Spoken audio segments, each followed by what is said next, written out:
क्या आपको भी पीएम आवास योजना या अबुआ आवास योजना के तहत अभी तक आपको सरकारी आवास नहीं मिला है और आपने पिछले बार पंचायत भवन में अपना ऑनलाइन आवेदन जमा कराया था और आपका फॉर्म रिजेक्ट हो गया था? क्या किसी कारणवश आप अपना आवेदन नहीं जमा करा पाया था? तो ये वीडियो आपके लिए है। अगर आप इस तरीके से फॉर्म भर के जमा करेंगे तो आपका फॉर्म 100% पास होने वाला है और आपका फॉर्म रिजेक्ट नहीं होगा। हेलो एवरीवन, स्वागत है आपका ऑनलाइन समाधान में। और अगर आप इस वीडियो में नए हैं तो चैनल को लाइक एवं सब्सक्राइब जरूर कर लें ताकि सरकारी योजनाओं से जुड़ी जानकारी ऐसे ही आपको मिलती रहे। तो चलिए शुरू करते हैं। इस आवेदन को करने के लिए आपको 5 डॉक्यूमेंट की आवश्यकता पड़ने वाली है, जिसमें पहला डॉक्यूमेंट आपका मनरेगा जॉब कार्ड है।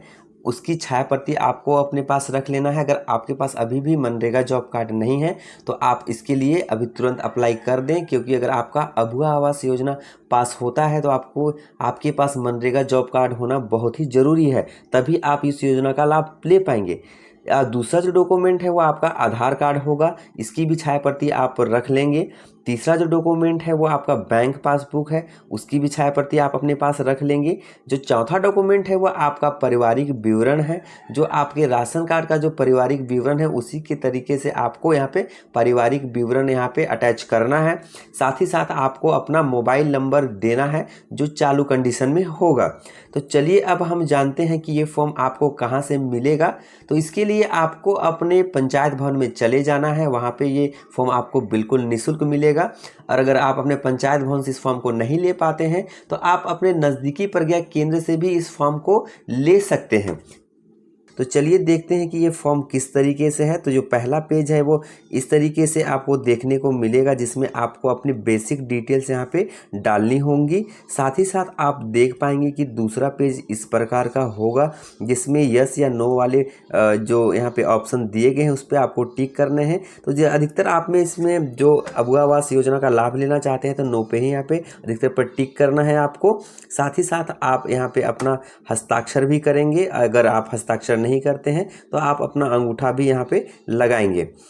तीसरा पेज आपको इस प्रकार को मिलने वाला है, जिसमें आपको जो भी डॉक्यूमेंट यहाँ पे सबमिट करेंगे उसके बारे में यहाँ पे चेकलिस्ट करना है, जिसमें आपको 5 तरह के डॉक्यूमेंट यहाँ पे लगने वाले हैं, जो अभी आप जो सबमिट करेंगे उससे पहले आपको फॉर्म के साथ अटैच करके देना है। तो जो जो डॉक्यूमेंट लगेंगे उसको आप यहाँ पे पहले से जेरॉक्स करा के अपने पास रख लेंगे और जो जो डॉक्यूमेंट आपके पास है उस पर आपको हाँ पे वाले ऑप्शन पे टिक कर देना है। साथ ही साथ अपना यहाँ पे हस्ताक्षर या अंगूठे के निशान के साथ आपको इस फॉर्म को अपने पंचायत भवन में जमा करना है।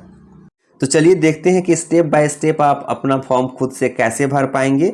जैसे मैं आपको स्टेप बाय स्टेप फॉर्म भरने के बारे में बता रहा हूं, सेम इसी प्रकार से अगर आप इस फॉर्म को भरेंगे तो आपका फॉर्म बिल्कुल गलत नहीं होगा और आपको एक कॉन्फिडेंट भी आएगा कि मैंने खुद से अपना फॉर्म भरा है, तो सभी डिटेल्स जो मैंने डाले हैं वो सही है। बहुत बार ऐसा होता है कि फॉर्म आप दूसरे को दे देते हैं भरने के लिए, तो आपके डिटेल्स में कुछ गलती कर देते हैं, तो जिसके बाद आपको जो आवेदन वो रिजेक्ट हो जाता है। तो ये भी जो डर है वो आपको ख़त्म हो जाएगा, खुद से आप फॉर्म को भर पाएंगे। तो चलिए शुरू करते हैं कि स्टेप बाय स्टेप आप खुद से कैसे फॉर्म भरेंगे। तो सबसे पहले आपको स्क्रीन पे ये फॉर्म दिख रहा है, जो पहला पेज अबुआ आवास योजना का है, जिसमें अबुआ आवास योजना का जो प्रपत्र है, आवेदन पत्र जो आपको दिख रहा है, यहाँ पे झारखंड सरकार का लोगो है और यहाँ पे मुख्यमंत्री हेमंत सोरेन का भी एक कैटलॉग लगा हुआ है। तो अब हम बात करते हैं यहाँ पे जो पहला जो फॉर्म में जो दिया गया है वो तिथि और आवेदन संख्या डालने का। तो आपको यहाँ पे तिथि और आवेदन संख्या खुद से नहीं एंटर करना है, क्योंकि ये तिथि और आवेदन संख्या आपके पंचायत में जब आप जाके ये फॉर्म को जमा करेंगे तो वहाँ पे दर्ज किया जाएगा।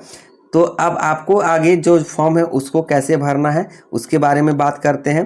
तो आप सिंपली यहाँ पे देख पाएंगे कि आपको अपना ज़िला यहाँ पे लिखना है। जैसे ज़िला आपका रांची तो ज़िला रांची लिखेंगे, आपका प्रखंड अगर बुढ़मू है तो बुढ़मू लिखेंगे, आपको जो भी प्रखंड है वो लिख सकते हैं। जैसे उसके बाद आपका जो पंचायत है, जैसे कि मेरा पंचायत उमरडंडा है तो मैंने यहाँ पे उमरडंडा लिखा है। उसके बाद मैं अपना गाँव यहाँ पे लिख लूँगा, जैसे कि यहाँ पे मेरा गांव उमरडंडा है तो मैं यहाँ पे उमरडंडा लिख लूँगा। उसके बाद आप कोशिश कीजिएगा कि यहाँ पे लाभुक का जो नाम है लिखना है, तो आप आवेदन जो करेंगे वो महिला के नाम पे ही करेंगे। अगर महिला नहीं है यहाँ पे घर में तो आप पुरुष के नाम पे भी आवेदन कर सकते हैं। तो यहाँ पे सिंपली आपको यहाँ पे महिला का नाम लिखना है। उसके बाद वहाँ पे जो भी उनके पति या पिता है उनको ये लिख लेना है। उसके बाद अगर महिला आवेदन कर रहे हैं तो महिला का लिखना है, और उसके अगर पुरुष आवेदन कर रहे हैं तो पुरुष लिखना है। उसके बाद आपको डेट ऑफ बर्थ आपके आधार कार्ड के हिसाब से यहाँ पे लिख लेना है, और आपके आधार कार्ड में जैसा ही आपका एज है उसी प्रकार आपको यहाँ पे एज लिख लेना है। आप किस कैटेगरी में आते हैं, जैसे ST, OBC और SC जिसमें भी आते हैं उसको आपको यहाँ पे लिखना है। उसके बाद आपको यहाँ पे जॉब कार्ड संख्या लिखना है, जो भी आपके पास जॉब कार्ड है उसमें संख्या दिया है जिसको आपको यहाँ पे लिख लेना है। उसके बाद आप अपने यहाँ पे खाता नंबर लिखेंगे, बैंक का नाम लिखेंगे, जैसे यहाँ पे आपको दिख रहा है, जैसे कि यहाँ पे इंडियन बैंक का है तो इंडियन बैंक लिख दिया गया है। उसके बाद आप अपना यहाँ पे आधार संख्या लिखेंगे, IFSC कोड लिखेंगे, और लाभुक जो भी आवेदन कर रहे हैं उनका यहाँ पे मोबाइल नंबर लिखेंगे। मोबाइल नंबर ध्यान दीजिएगा कि जो रेगुलर चालू रहता है उसी नंबर को यहाँ पे आप लिखेंगे। उसके बाद यहाँ पे परिवार का विवरण आपको लिखना है, जिसमें आपको परिवार के जितने सदस्य हैं उसको लिखना है। तो खास करके जब भी आप राशन कार्ड देखिएगा तो वहाँ पे परिवार का विवरण रहता है, तो उसी तरीके से आपको यहाँ पे विवरण डालना है। तो जो भी लाभुक है उनका यहाँ पे लाभ लिख लेना है पहले, वो लाभुक के जो भी माता पिता, उनके उम्र, उसके बाद वो जो आवेदन कर रहे हैं उनके साथ संबंध, तो उनका आवेदक के साथ जो संबंध है, खुद आवेदन कर रहे हैं तो उनका खुद का यहाँ पे होगा। उनके बाद जो भी उनके परिवार में जो सदस्य हैं उनके बारे में लिख लेना है, उनके माता पिता के नाम भी लिख लेना है यहाँ पे, और आवेदक के साथ उनका क्या रिश्ता है वो भी लिख लेना है। जैसे ही आप इसको यहाँ पे भरेंगे उसके बाद आय का स्रोत यहाँ पे लिखना है। तो आप जिस भी तरीके से आपको आय का स्रोत है वहाँ पे लिखना है, जैसे कि खेती आप किसानी करते हैं तो वहाँ पे खेती किसानी यहाँ पे आपको लिख लेना है। जैसे उसके बाद आपकी जो वार्षिक आय है, जैसे आपकी वार्षिक आय 1 लाख रुपये है या 95,000 है तो वो यहाँ पे लिख लेना है। जैसे कि यहाँ पे उनका 95,000 तो 95,000 यहाँ पे लिखा गया है। उसके बाद वर्तमान में आपका अगर आवास है तो हाँ, अगर नहीं है तो नहीं लिखना है यहाँ पे, अगर है तो ठीक है, नहीं है तो इनका नहीं है तो अधिकतर नहीं पे करना है। अगर आवास विहीन है तो आवास विहीन पर क्लिक करना है। फिर कच्चा मकान है आपके पास तो हाँ पे क्लिक करना है। उसके बाद अगर कितने मकान है तो आप कच्चे मकान, जो भी आपकी कच्चा मकान है वो 2 है तो 2 लिख देना है यहाँ पे। उसके बाद आपके पास कच्चा मकान है तो कच्चा मकान पे टिक कर देंगे हाँ, और नहीं है तो यहाँ पे नहीं पे क्लिक करेंगे। उसके बाद जो आवास बनाए जाने वाले हैं उनकी पहला फॉर्म आपने बड़े सावधानी से भर लिया है। आप जो भी डिटेल वहाँ पे फिल किया है उसको आपको कंफर्म होने के बाद आपको दूसरा जो पेज है वो आपको उसमें पेन से भर लेना है। तो कैसे आप दूसरे पेज में आपको यहाँ पे हाँ और ना वाले पे क्लिक करना है, तो चलिए जानते हैं। तो सबसे पहले यहाँ पे आपको दिख पा रहा होगा कि जो पहला जो ऑप्शन दिया गया है कि क्या आप आदिम जनजाति से हैं, तो नहीं है, तो नहीं पे आपको यहाँ पे टिक करना है। क्या कानूनी तौर पर रिहा किए गए मजदूर हैं, तो नहीं है। क्या आप दिव्यांग हैं, तो नहीं है, अगर है तो आप यहाँ पे क्लिक कीजिएगा। क्या आप प्राकृतिक आपदा के शिकार हैं, अगर आपदा के शिकार हैं तो हाँ पे टिक करना है, अगर नहीं पे तो नहीं पे टिक करना है। अगर आपको पहले अबुआ आवास योजना या प्रधानमंत्री आवास योजना मिला है तो आप उसमें हाँ पे टिक करेंगे, अगर नहीं मिला है तो नहीं पे ही आपको टिक करना है। अमूमन नहीं मिला है तो ही आप इस आवेदन को कर पा रहे हैं, तो नहीं पे ही आपको यहाँ पे टिक करना है।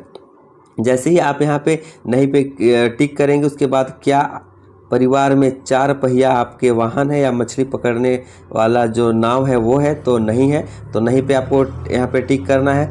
क्या परिवार में 3 पहिया या 4 पहिया वाला जो यांत्रिक कृषि उपकरण है, तो नहीं है, तो नहीं पे यहाँ पे टिक करना है। क्या परिवार में कोई सदस्य सरकारी अर्ध सरकारी सेवारत जो सरकारी नौकरी में है, क्या वो है, तो नहीं है। क्या परिवार का कोई सदस्य चुनाव द्वारा जनप्रतिनिधि चयनित किया गया है, तो नहीं किया गया है। क्या परिवार का कोई सदस्य आयकर देता है आपका, तो नहीं देता है। क्या परिवार का कोई सदस्य व्यावसायिक कर यहाँ पे आप देता है, तो नहीं देता है। क्या परिवार में रेफ्रिजरेटर है, तो नहीं है। क्या परिवार के पास 2.5 एकड़ या उससे ज़्यादा की सिंचित भूमि है या निम्नलिखित में से न्यूनतम एक सिंचाई उपकरण के साथ, तो नहीं है। क्या परिवार के पास 5 एकड़ या उससे अधिक भूमि है, तो नहीं है। उसके बाद यहाँ पे आपको अपना अंगूठा या जो भी आप साइन करते हैं तो साइन पे यहाँ कर देना है। अगर अंगूठा लगाते हैं तो आपको यहाँ पे अंगूठा लगा देना है। उसके बाद आप यहाँ पे देख पाएंगे कि यहाँ पे अबुआ आवास योजना जो आवेदन पावती पत्र है वो आपको यहाँ पे भर लेना है। अगर खुद से भरना चाहें तो भर लें, अगर नहीं भरना चाहें कोई दिक्कत नहीं है। वो जब आप यहाँ पे आवेदन करेंगे तो उस समय आपको भर के जो पावती रसीद है वो इसी प्रकार से दे दिया जाएगा। तो इस प्रकार यहाँ पे आप देख पा रहे हैं जो सेकंड पेज में पावती रसीद आपको देखने को मिल रहा है उससे, लेकिन आप खुद से ही भर लीजिए तो ज़्यादा बेहतर होगा, क्योंकि आप भरिएगा तो आप अपना डिटेल सही से भरिएगा। उसके बाद अपना चेकलिस्ट है उसको यहाँ पर आप देखिए कि क्या क्या आपको यहाँ पर डॉक्यूमेंट देने हैं। तो यहाँ पे सबसे पहले जो भी डॉक्यूमेंट है वो आपको ध्यान से देखना है कि मनरेगा जॉब कार्ड की छाया प्रति देना है। तो मनरेगा जॉब कार्ड आपके पास है तो यहाँ पे टिक करना है, नहीं है तो आप ज़रूर से ज़रूर इसको बनवा लीजिए, क्योंकि जब आपके पास जॉब कार्ड रहेगा तो ही आपको इस योजना का लाभ मिल पाएगा। आवेदनकर्ता के आधार कार्ड की छाया प्रति आपको यहाँ पे देना है। तो हाँ, आपके पास आधार कार्ड का छाया प्रति है तो फिर यहाँ पे टिक कर देना है। अब आपको यहाँ पे अपना पारिवारिक विवरण वाला जो डॉक्यूमेंट है वो यहाँ पे अटैच कर देना है और यहाँ पे टिक कर देना है। उसके साथ ही साथ आपको अपना मोबाइल नंबर भी दिए हैं, तो अपना मोबाइल वाला जो ऑप्शन है उस पर यहाँ पे टिक कर देना है। इस प्रकार आपका पूरा फॉर्म जो भर के तैयार हो जाएगा, उसको आपको जो भी जब आपने पूरा फॉर्म भरा है उसको साथ में अटैच कर लेंगे और जितने भी डॉक्यूमेंट जो आपने जेरॉक्स करा के पहले रखा था उसको भी साथ में अटैच करके जाके आपके जो भी पंचायत भवन में जहाँ पे कैंप लगा है इसको जमा करा देंगे। तब आपका फॉर्म वहाँ पे एक्सेप्ट कर लिया जाएगा और इस प्रकार आपका फॉर्म रिजेक्ट नहीं होगा।